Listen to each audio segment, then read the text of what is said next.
किसी ने भी भगवान बुद्ध को पानी तक के लिए भी नहीं पूछा।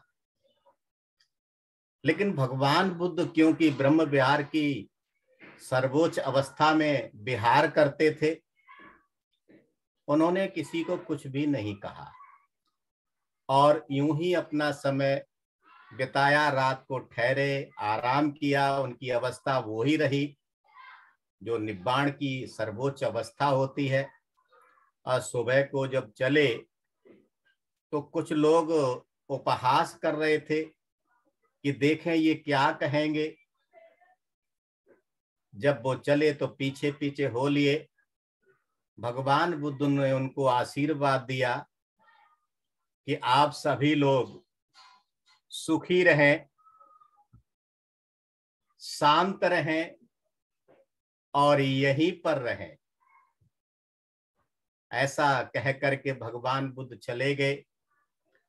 आगे जाकर के विहार करते हुए जब दूसरे किसी गांव में गए, वहां के लोगों ने भगवान बुद्ध का बहुत ही आदर सत्कार किया, बहुत सम्मान किया। जो जो भी उपयोगी वस्तुएं होती हैं दैनिक चर्या के लिए सभी उपस्थित की। जितनी भी उनसे सेवा हो सकती थी वो की। उनको प्यार से सम्मान से भोजन दिया। और शाम को भगवान बुद्ध वहां पर ठहरे। सुबह को चले और जैसे ही चले तो पूरा का पूरा गांव उमड़ पड़ा। उनके पीछे हाथ जोड़ के खड़ा हुआ है, आंखों में आंसू आ रहे हैं। वो सोच रहे हैं काश भगवान बुद्ध कुछ और दिनों तक हमारे गांव में ठहरते तो हमारा कल्याण होता, कुछ और धम्म चर्चा इनसे सुनते। लेकिन किसी की हिम्मत नहीं थी भगवान बुद्ध को रोकने की। तो भगवान बुद्ध ने ऐसा उनके मन की बात सोची, उनको आशीर्वाद दिया कि आप सभी ग्रामवासी सुखी रहें, शांत रहें और बिखर जाएं। जो ये शब्द लास्ट का सुना कि बिखर जाएं, तो जो आनंद थे उनको बहुत फील हुआ। उनकी समझ में नहीं आया कि भगवान बुद्ध ये क्या कह रहे हैं। जैसे ही थोड़ा आगे बढ़ते हैं तो आनंद, क्योंकि अंदर वो ही चल रहा है, उन पे आगे बढ़ा ही नहीं जा रहा। और अंततो गत्वा आनंद भगवान बुद्ध से पूछ बैठे कि भगवान मेरे मन में बहुत उथल पथल हो रही है। भगवान बुद्ध समझ गए, बोले बताइए क्या उथल पुथल हो रही है, खोलिए अपना राज। तो कहने लगे भगवान उस गांव के लोगों ने आपका कोई आदर सत्कार नहीं किया, आप पानी तक के लिए भी नहीं पूछा। और जब हम सुबह वहां से चले तो हमें घेर लिया और हम पर हंस रहे थे कि देखें क्या कहते हैं। और आपने उनको आशीर्वाद दिया आप सभी ग्रामवासी सुखी रहें, शांत रहें और यही रहें। और जिस गांव के लोगों ने कितना आदर सत्कार किया, हमारे हर तरह का ख्याल रखा, आपने उस गांव के लोगों को बोला है कि आप सभी सुखी रहें, शांत रहें और बिखर जाएं। ये मेरी समझ में नहीं आया। तो भगवान बुद्ध बहुत मधुरता से, प्यार से, मैत्रीपूर्ण वाणी में बोले, आनंद, जिन लोगों ने हमारा आदर सत्कार नहीं किया उनके मन में द्वेष बस रहा था। और जहां द्वेष होता वहां प्यार नहीं होता, मैत्री नहीं होती, स्नेह नहीं होता, सम्मान नहीं होता है। ऐसे लोग जहां जहां जाएंगे अकुशल भावना के साथ ही जाएंगे। वो किसी का सम्मान नहीं करेंगे, किसी को समझेंगे नहीं। इसलिए ये जो बीमारी है, ये जो द्वेष है, ये शत्रुता है, ये जो खुन्नस है, अगर इसी गांव में सीमित रहे तो ज्यादा अच्छा है। और दूसरे गांव के जो लोग हैं, इन्होंने सेवा की है, इन्होंने आदर सत्कार किया है, उनके मनों में, उनके दिलों में प्यार बसता है, मैत्री बसती है, करुणा बसती है, एक दूसरे के प्रति सम्मान की भावना बसती है, सहयोग की भावना बसती है। ऐसे लोग अगर एक जगह रहेंगे तो ये मान सम्मान, ये मैत्री, ये करुणा, ये प्यार यहीं रह जाएगा। ये लोग सही में हीरे हैं, ये मोती हैं, और मोतियों को बिखर जाना चाहिए। जहां जहां जाएंगे मैत्री फैलाएंगे, करुणा फैलाएंगे, भाईचारा बढ़ाएंगे, लोगों का भी विकास होगा, इनका भी विकास होगा। इसलिए आनंद मैंने ऐसा कहा है। तो जैसे आनंद ने सुना, उन्होंने तुरंत हाथ जोड़ के नमस्कार किया। आज वो बात मुझे क्यों याद आ गई? भाई और बहनों, आज हमारे संघ के ज्यादातर धम्मचारी धम्मचारिणी, श्रावस्ती में एक बहुत बढ़िया शिविर होने वाला है महासती पठान सुत के ऊपर। और उस महासती पठान के अंदर लगभग 250 धम्मचारी धम्मचारिणियों ने अपना रजिस्ट्रेशन कराया है। 4 धम्मचारी तो आज दिल्ली में ही बाहर से आए हुए थे, नागपुर नागलोक से बातचीत हुई, लेकिन उनके पास समय नहीं था। और मेरी ऐसी स्थिति नहीं है कि मैं उनसे जाकर के उनका मान सम्मान कर पाता, उनको घर पे लाता बुलाता। तो वो दिल्ली में घूम करके संपर्क किया और 26 अलीपुर रोड विशेषकर उन्होंने देखा, और फिर वो आज शाम को 9 बजे की ट्रेन से श्रावस्ती को चले जाएंगे। तो मेरा कहने का मतलब है, भंते संगरक्षित जी ने हीरे पैदा किए हैं, मोती पैदा किए हैं, जो आज धम्मचारी धम्मचारिणी के रूप में सही माने बहुत सारे, मैं सबको तो नहीं कह सकता क्योंकि मैं भी तो उनमें से हूं, तो मैं तो अपने आप को नहीं मान सकता, लेकिन बहुत सारे हमारे संग में हीरे मोती हैं जो बिखर गए हैं, चारों तरफ हैं, और वो कुछ न कुछ अपना विकास कर रहे हैं। और पूरे भारत ने विश्व में भगवान बुद्ध के धम्म को, बाबा साहब के मिशन को फैलाने का काम कर रहे हैं। सही में इनको बिखर जाना चाहिए, एक जगह नहीं रहना चाहिए। और इसीलिए मैं आज यहाँ पर अकेला हूँ, लेकिन आप लोग मेरे साथ हैं सभी, मुझे किसी बात की कोई चिंता नहीं है। मैं अपने संघ को वाकई मन से नमन करता हूँ। सही में अद्भुत संघ है। जब भी मुझे मेरे संघ की याद आती है तथा औरों के संघ की याद आती है, तो मुझे लगता है कि मैं बिल्कुल सही जगह पे हूँ। बहुत सारे संघ काम कर रहे हैं, मैं किसी की अवहेलना नहीं कर रहा, मैं सभी को साधुवाद कर रहा हूँ। मैं पृथ्वी पर जितने भी संघ हैं, जितनी भी सोसाइटी है, बाबा साहब के विजन को, भगवान बुद्ध की देशनाओं को फैलाने का काम कर रहे हैं, मैं उन सभी को नमन करता हूं, मैं सभी को साधुवाद करता हूं। लेकिन सही में जब मैं त्रिरत्न बौद्ध महासंघ को देखता हूं तो बहुत ही अजीब सा लगता, काश मुझे बचपन में ही आ जाना चाहिए था। ये संघ बहुत ही अद्भुत है, निराला है, जहाँ सही में मैत्री है, जहाँ सही में करुणा है, जहाँ सही में भाईचारा है, जहाँ पति पत्नी में भेद नहीं रह जाता है, जहाँ पर सभी जो ऑर्डर मेंबर एक भाई बहन की तरह ही आचरण कर रहे हैं।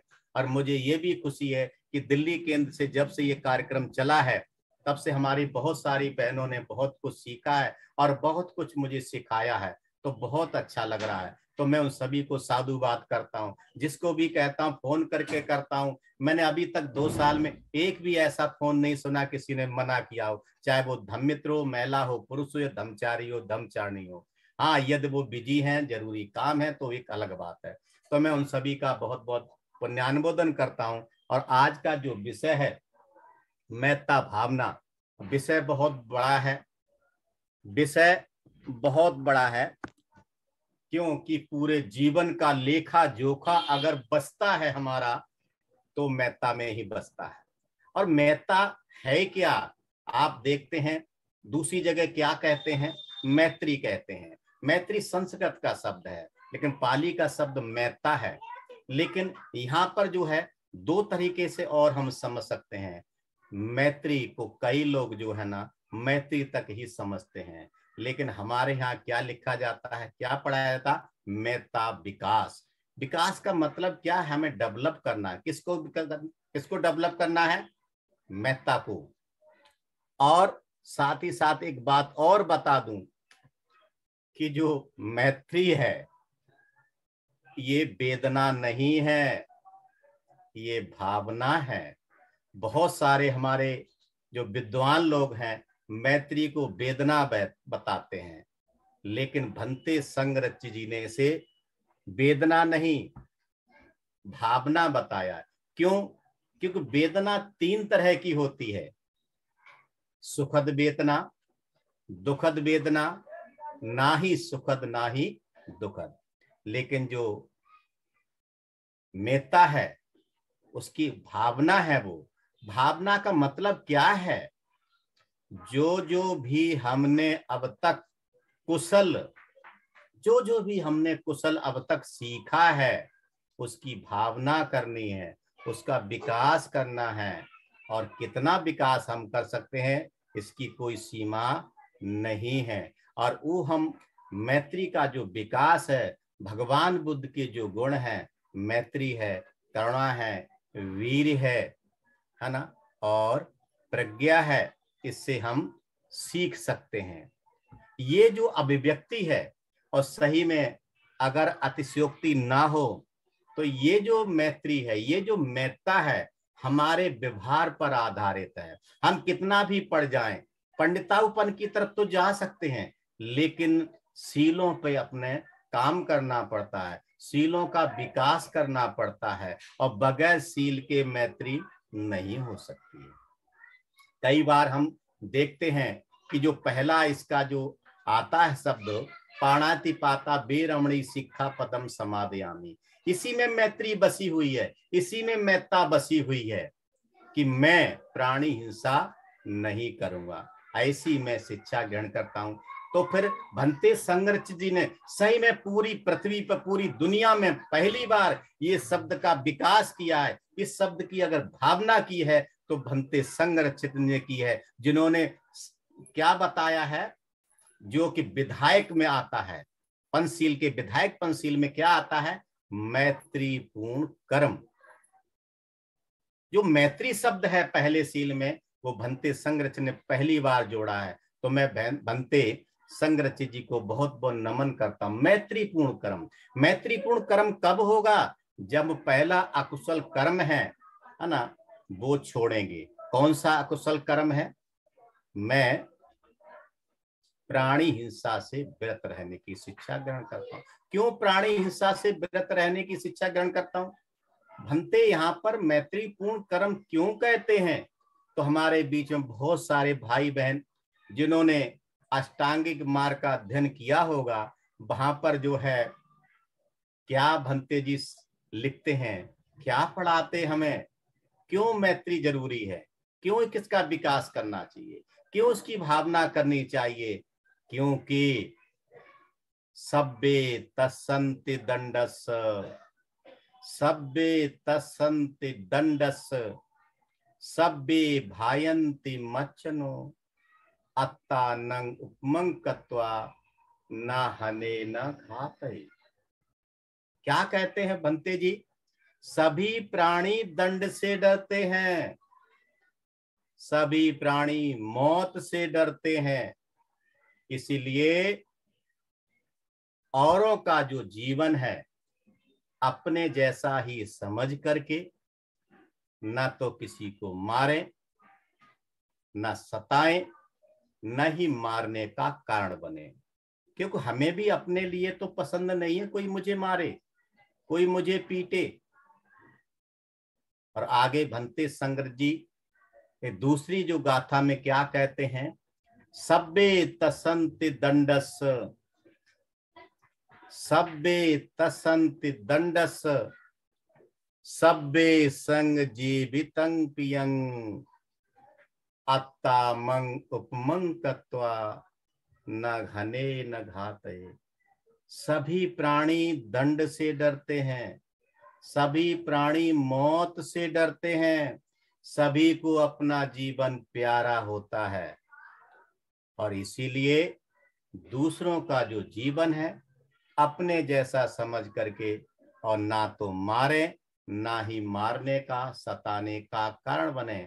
आप देखते हैं कि पृथ्वी पर सबसे ज्यादा खतरनाक अगर आदमी के लिए कोई जीव है तो सर्प माना जाता है। और यहाँ भी जब अष्टांगिक मार्ग में पढ़ते हैं तो बताते हैं कि जो द्वेष का जो प्रतीक है, और वो कौन? सर्प बताया जाता है, जो हमेशा जहर ही निकालता है। लेकिन भाई और बहनों, सही में अगर हम सकारात्मक भावना का विकास कर रहे हैं तो सर्प यूं ही किसी पर आक्रमण नहीं करता है, किसी पर हमला नहीं करता है जब तक उसको छेड़ा ना जाए। मुझे खुद अपने बारे में याद आती है, मैं एक बार जब बहुत ही छोटा था, 6ठी या 7वीं क्लास में पढ़ता था और बरसात का मौसम था, मक्का के खेत थे, मैं स्कूल जा रहा था, तो अचानक से मैंने क्या देखा, एक सर्प जो है, वो भी नाग, काला नाग, अचानक से खेत में से निकला और हमारे रास्ते पर आ गया।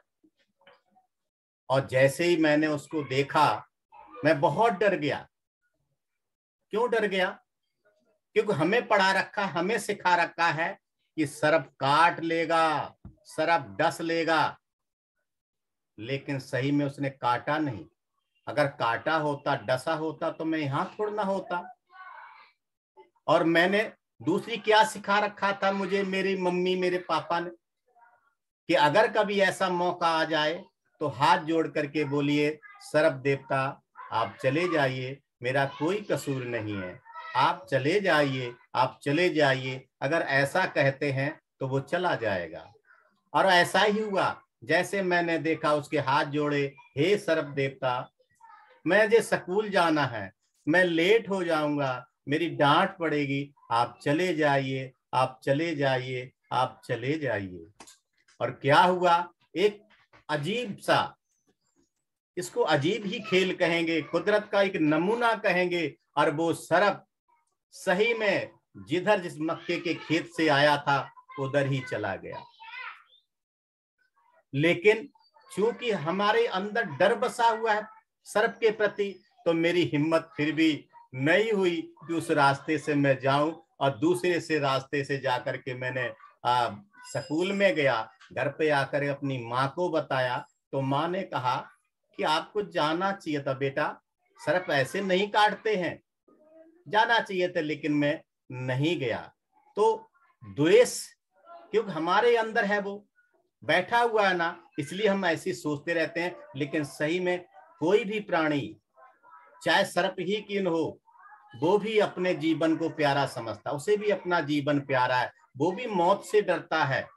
इसलिए हमें क्या करना चाहिए, अनायास ही उस पर भी आक्रमण नहीं करना चाहिए, उसको भी जान की रक्षा करनी चाहिए। बहुत सारे हमारे भारत में सपेरे हैं, वो कभी भी उसको मारते नहीं, अगर किसी घर से पकड़ते भी हैं तो वो जंगल में छोड़ करके आते हैं।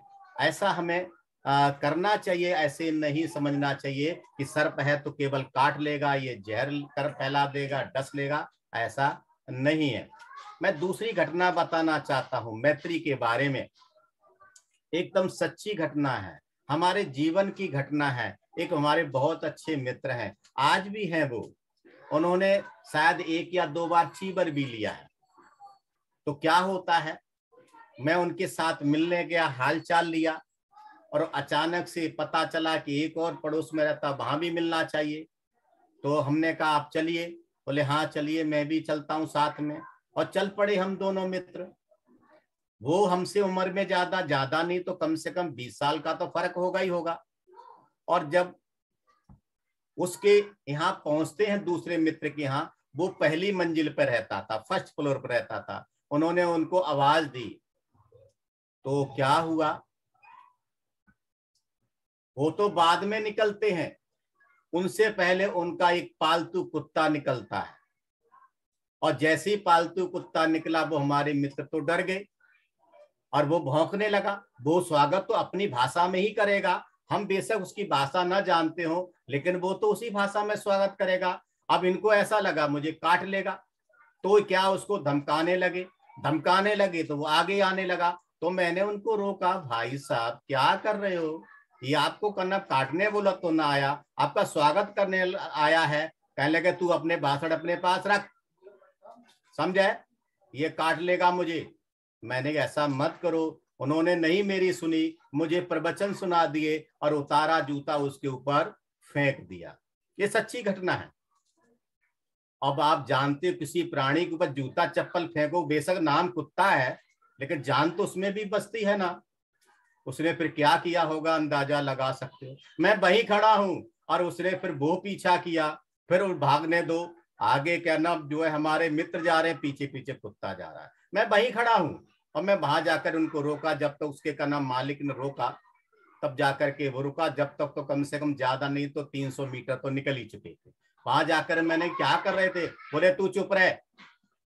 हमने कि मैत्री नहीं करते क्या, आप ध्यान नहीं करते क्या, आपने तो चीवर ले रखा है, सभी प्राणियों पर दया करनी चाहिए। भगवान बुद्ध का मूल मंत्र है सब्बे सत्ता सुखी होन्तु। इसका मतलब क्या, कहते तू चुप रहे, तू अपने भाषण अपने पास रख ले, मुझे ये खा जाता, मैं आज मर जाता। ये तो शुक्र है ये का नाम भाई साहब आ गए, इन्होंने मुझे बचा लिया, 2-4 लोगों ने, और तेरी मैत्री तू अपने पास ही रख।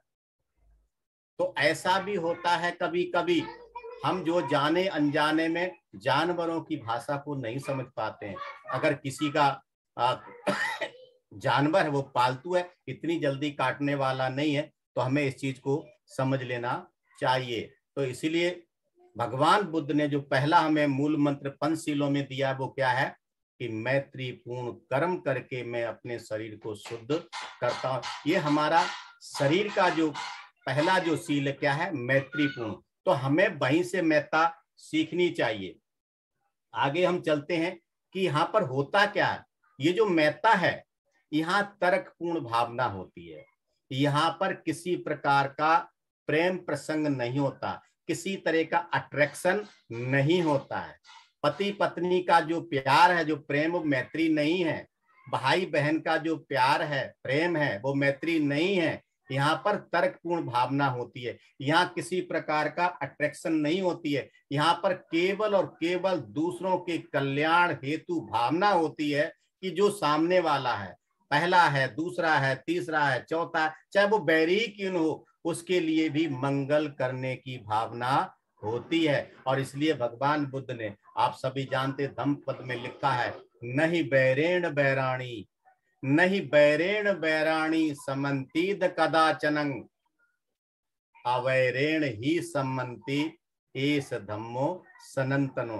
कभी भी बैर से बैर समाप्त नहीं होता। चौथी जो प्यारी मैत्ता भावना की जो हमें सिखाई जाती है, उसमें यही भावना होनी चाहिए, कभी भी बैर से बैर समाप्त नहीं होता है। हमेशा प्यार से, हमेशा मैत्री से, हमेशा स्नेह से, हमेशा स्निग्धता से ही खत्म होता। और इसलिए हमारे को यहाँ मैत्री भावना को विकसित करने की सलाह दी जाती है। कुछ लोग ये कहते हैं कि हमारा कोई दुश्मन नहीं है, ऐसा नहीं है।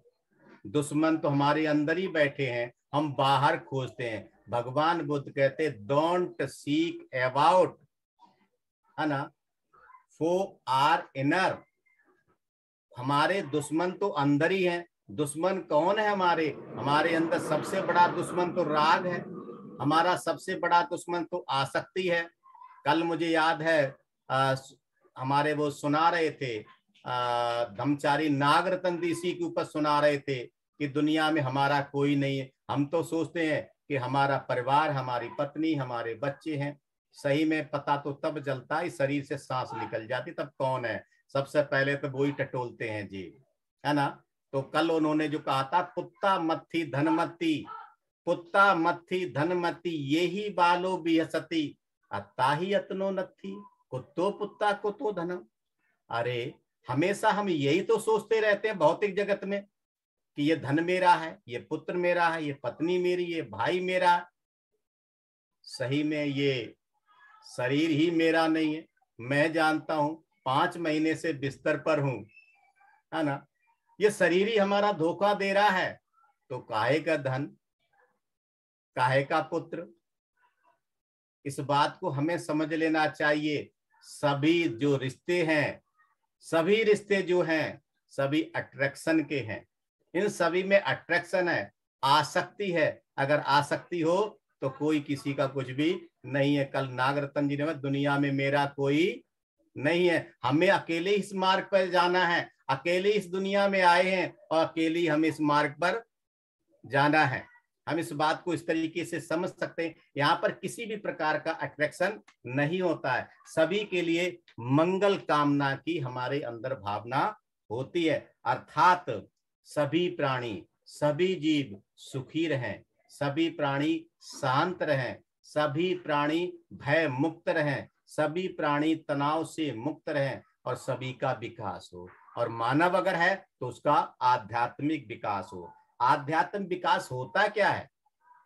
उसके अंदर जो अकुशल भावनाएं हैं वो धीरे धीरे कम होती चली जाती हैं और कुशल भावनाएं धीरे धीरे विकसित होती चली जाती हैं।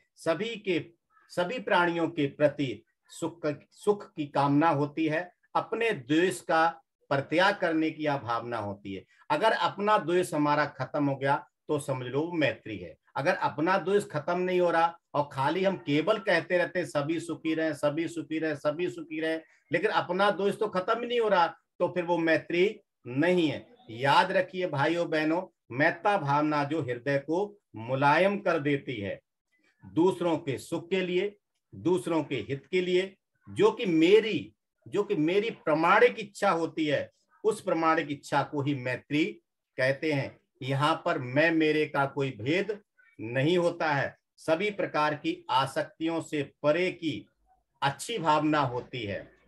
जैसा कि प्रेम में होता है, प्रेम में क्या होता है? वह केवल अट्रैक्शन होता है, लेकिन मैत्ता में कोई अट्रैक्शन नहीं होता।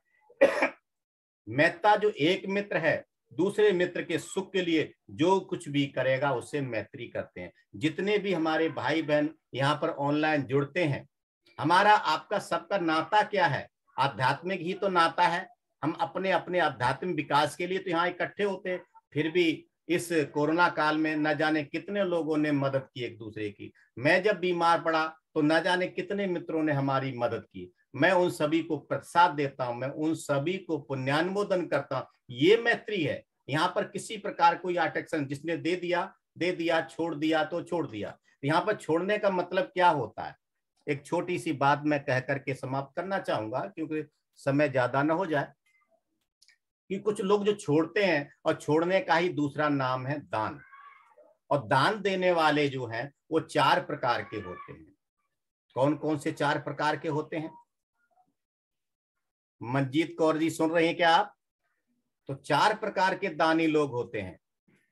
पहला दानी कौन होता है? ना तो कभी जीवन में दान करता है और ना ही किसी को करने की सलाह भी देता है। बहुत सारे आपके पास ऐसे मिल जाएंगे व्यक्ति जिन्होंने जीवन में कभी किसी की मदद नहीं की, कभी किसी को दान नहीं दिया, कभी के लिए किसी के लिए कुछ छोड़ा ही नहीं। यहाँ तक कि घर में भी खाना खाने बैठते हैं तो इतनी तृष्णा बढ़ा लेते हैं, दूसरे की प्लेट भी अपनी तरफ खिसका लेते हैं। तो इसको दान कहते हैं। हम इसको समझ सकते हैं। बाहर तो छोड़ो, मुक्त हस्त से दान करके मैं अपने शरीर को शुद्ध करता हूं, यहाँ तो दूसरों की प्लेट भी अपने प्लेट में आ जाए। आप देखिए जब का नाम भोजन की प्लेट कहां पर शादी पार्टी में जाते हैं, देखो कैसे सजाते हैं। ऐसे लोग न तो कभी दान करते हैं, न ही दान देने की किसी को प्रेरणा भी देते हैं। दूसरे प्रकार के वो लोग होते हैं जो कि दूसरों को तो जिंदगी भर उपदेश देते रहते हैं, दान करो, दान करो, दान करो, दान करने से महाफल मिलता है। कुछ लोग तो जाने कितना बड़ा चढ़ा के बोल देते हैं, लेकिन कभी भी जिंदगी में दान स्वयं नहीं देते हैं, दूसरों को तो प्रेरणा देते रहते हैं। तीसरे प्रकार के वो व्यक्ति होते हैं जो अपनी तरफ से दान जितना भी बनता है वो दे देते हैं, लेकिन भाई नहीं, मैं दूसरे को नहीं बोल सकता, ये मेरा उद्देश्य है ही नहीं, मेरा इतना वो नहीं, मैं किसी को नहीं बोल सकता, पता नहीं सामने वाला क्या बोल दे, दे ना दे, तो वो कभी किसी को प्रेरित नहीं करते हैं। ऐसे लोग होते हैं दान देने वाले। अब उनकी मैत्री कैसी है आप समझ सकते हैं। चौथे प्रकार के वो दानी सज्जन होते हैं, वो दान देने वाले होते हैं, वो मैत्री करने वाले होते हैं, वो स्वयं भी अपने प्रयासों से जो भी उन्होंने नेक कमाई से कमाया है उसको धम्म कार्य हेतु दान देते हैं, गरीबों को देते हैं, जरूरतमंदों को देते हैं, धम्म प्रचार प्रसार के लिए देते हैं। साथ ही साथ हमारे जो अनागारिक हैं, भिक्षु हैं, उनको भी दान देते हैं। और कुछ लोग तो बहुत ही पराकाष्ठा में चले जाते हैं, अंग दान भी देते हैं, रक्त दान भी देते हैं, वस्त्र दान भी देते हैं, जितना भी हो सकता वो देते हैं, तथा साथ ही साथ दूसरों से भी दिलाने का प्रयत्न करते हैं। और त्रियत्न बौद्ध महासंघ के जितने भी सदस्य हैं, चाहे वो धम्मित्र हो, धम्मचारी हो, धम्मचारिणी हो, यहाँ तक सहायक हो, खुद भी दान करते हैं। अधिकतर, शायद कोई एक आध होगा जिसको मैं नहीं कहता हूं, तथा दूसरों को भी प्रेरित करते हैं। कुछ लोग तो संकल्प लेते हैं कि मैं दान दूंगा और दिलाऊंगा भी। अपने अपने केंद्रों पे अपने प्रयासों से बहुत बड़ी मदद करने का प्रयत्न करते हैं। ऐसे सभी लोगों को मैं बहुत बहुत साधुवाद करता हूं, बहुत बहुत धन्यवाद करता हूं। ये जो विषय है बहुत ही महत्वपूर्ण है, लेकिन क्या करूं, समय की शॉर्टेज होती है। मैं 2-3 बातें और बता देता हूं, आप सभी के लिए बहुत जरूरी है। वो क्या है कि ये जो मैत्री है, कौन कौन सी मैत्री नहीं है। नंबर 1, पहली बात, राजनैतिक भाईचारा मेता नहीं है। वहां केवल और केवल अपने बारे में सोचने की भावना होती है, ध्यान रखिए। दूसरी बात, जाति जाति में जो भाईचारा, ये मेरे जाति की हैं, ये मेरे भाई बहन, ये भी मेता नहीं है। नेशनल ब्रदरहुड है, यानी एक देश के दूसरे देश के साथ जो नाता है वो भी मेता नहीं है। समुदाय विशेष के प्रति जो आकर्षण है, आसक्ति है, ये मेरे लोग है ना, ये भी मेता नहीं है। धार्मिक भाईचारा जो है, धार्मिक रिलीजियस जो ब्रदरहुड है, ये भी मैत्री नहीं है। ये बुद्धिस्ट है तो मेरे भाई बहन है, ये जाति गोती है तो मेरे भाई बहन है, ऐसा नहीं है। काले गोरे का भेद भी यहाँ पर नहीं है। अगर जिन लोगों को ऐसा लगता है तो हमारे संघ के सीनियर वरिष्ठ धर्मचारी, जिन्होंने भारत में तहलका मचा रखा है, जिन्होंने नागलोक जैसा बसाया है, जहां से सैकड़ों स्टूडेंट निकलते हैं, तो हमारे धर्मचारी लोकमित्र को देख लीजिए और उनकी पत्नी को देख लीजिए, तो आपको पता चल जाएगा यहाँ पर काले गोरे का कोई भेद नहीं है। यहाँ धनी और निर्धन के बीच भी कोई भेद नहीं है।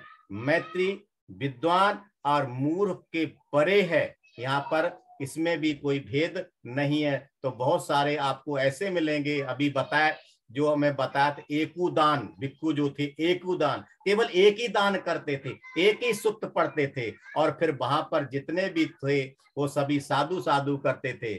और वहां पर बहुत सारे त्रिपिटकाचार्य गए तो वहां साधु साधु नहीं हुआ। तो यहाँ पर चाहे कितना बड़ा विद्वान है या वो बिल्कुल भी नहीं जानता, ऐसा कोई भेद भी नहीं होता, सबको सम्मान विचार से समझा जाता है।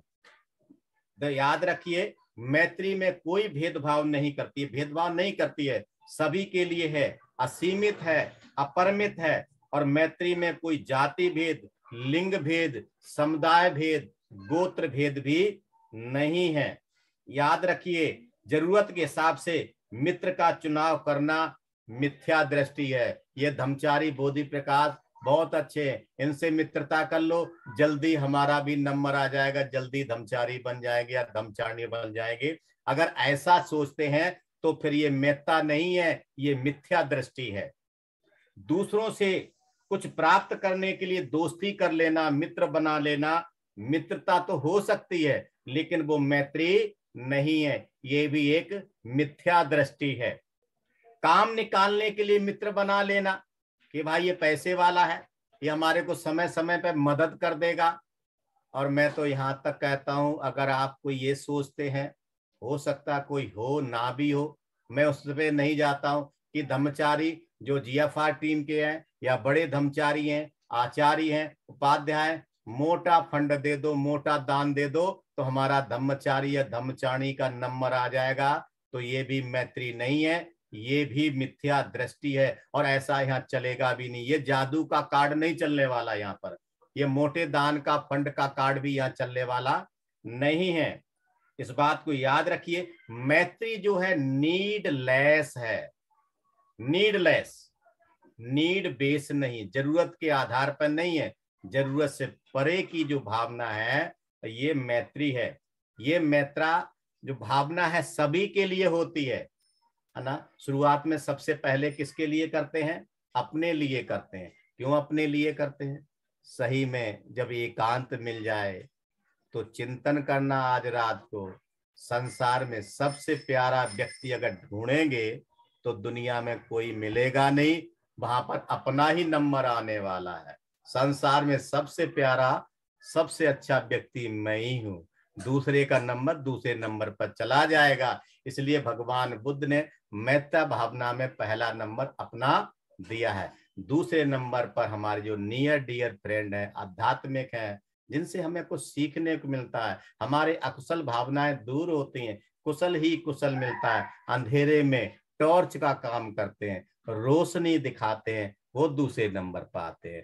तीसरा नंबर पर और गहराई में मैं मेरे तू तेरे को भाई खत्म करो, ऐसे लोगों के प्रति भी भावना करो जिनसे हमारा कोई मतलब नहीं है। और चौथे में लेते हैं उस व्यक्ति को जिससे हमारी अनबन। बहुत सारे कहते हैं मेरा कोई मित्र नहीं। हो सकता आपके मुंह से आज कुछ अपशब्द निकल गया हो, तो वो भी तो गड़बड़ है ना। या दूसरे ने आपको कुछ कह दिया है, आपको बुरा लग गया है, तो उसको ले लीजिए। इसके लिए बहुत बड़ी दुश्मनी की जरूरत नहीं है। लेकिन आज की तारीख में देखिए, पुराने को भूल जाइए, ज्यादा लंबा आपने खाता मैत्री में नहीं रखना। पुराना खाता भूल जाइए, आज का खाता शुरू कीजिए। और पांचवें में सभी प्राणियों के लिए, अपने से लेकर अपने पड़ोसी, रिश्तेदार, घर परिवार, ऑनलाइन, भारत के, विश्व के, पृथ्वी के, जल के, ब्रह्मांड के, जहां भी ब्रह्मांड से परे जहां जहां भी हमारा मन पहुंचता है, सभी के लिए मैत्रा भावना विकसित करने की जो अंदर से सही में भावना निकलती है, उसी को मैत्रा भावना कहते हैं। आज मैंने थोड़ा सा बोलने का काफी लंबे समय बाद प्रयास किया, आप सभी ने मुझे ध्यान से सुन लिया, तो मैं आप सभी का बहुत बहुत साधुवाद करता हूँ।